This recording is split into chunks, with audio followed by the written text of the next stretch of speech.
میں سن 2000 تک 2002 3 4 تک غالباً اسلام آباد میں ملاقاتیں کرتا تھا لوگوں سے. وقت مقرر تھا، جگہ بھی تھی.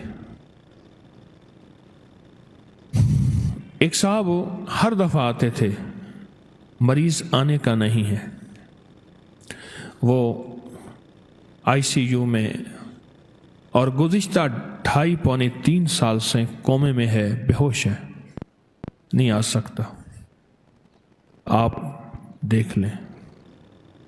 میں گیا تو مریض کو دیکھا تو بالکل بے ہوش پڑا ہوا ہے. بہت بڑے اپنے شعبے کے بڑے تھے وہ شخص، ملک بھر کے بڑے لوگوں میں ان کا شمار ہوتا تھا. میں نے دیکھا نا، مجھ سے کہنے لگے، کوئی کہتا ہے جادو ہے، کوئی کہتا ہے مرض ہے. 2.5 سال سے خاتون پڑی ہے، اس کو ہوش نہیں آیا، نہ زندہ ہوتی ہے نہ مرتی ہے.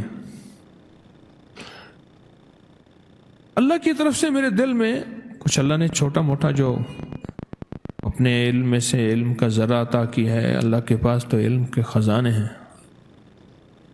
میں نے کہا اس کے لیے استغفار کریں، اور ایک پوری کی پوری ٹیم بٹھائیں، کوئی مخلصین کی ہو جو استغفار کرے اس کے لیے، اور استغفار یہ کرے کہ اللہ تو اس کی روح اپنے پاس لے لے اور اس کو موت دے دے. بس استغفار کریں. اسے کہنے لگے موت؟ میں نے کہا سچ تو یہی ہے جو میری سمجھ میں آئی ہے، میں اپنی سمجھ کا دعویٰ نہیں کرتا. کچھ عرصے کے بعد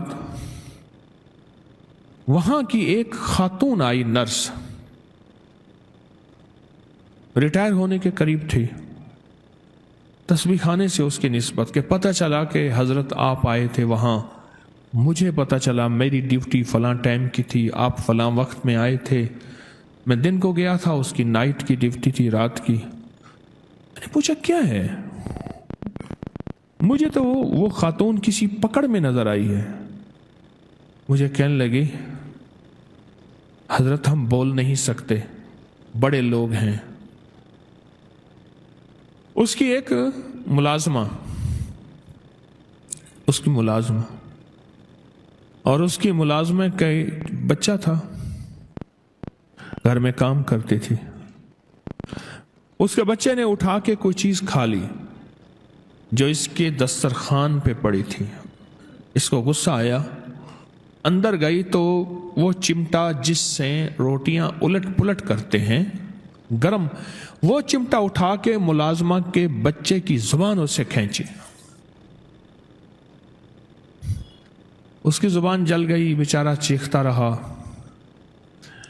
ماں اسے لے گئی، معافیاں مانگتی رہی ماں. بس کچھ ہی عرصے کے بعد اس کے سر میں درد ہوا، اور سر میں درد کے بعد بے ہوش ہو گئی اور آج تک ہوش میں نہیں آئی. اللہ کے نبی علیہ الصلوۃ والسلام میرے کملی والے فرماتے ہیں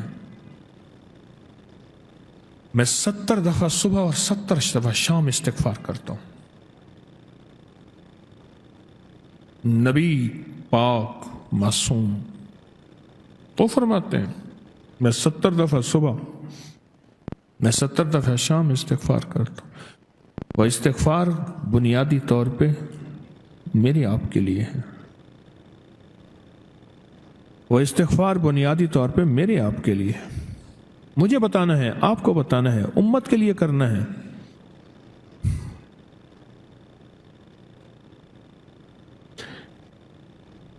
اور اگر استغفار ہماری زندگی سے چلا جائے، نکل جائے، تو زندگی میں واقعات آتے ہیں، مشاہدات آتے ہیں، مشکلات اور پریشانیاں آتی ہیں. توبہ استغفار، توبہ استغفار. اس استغفار کی انسان کو ضرورت ہے، میت کو ضرورت ہے، بچوں کو ضرورت ہے، اولاد کو ضرورت ہے، موجودہ نسلوں کو ضرورت ہے، آنے والی نسلوں کو ضرورت ہے.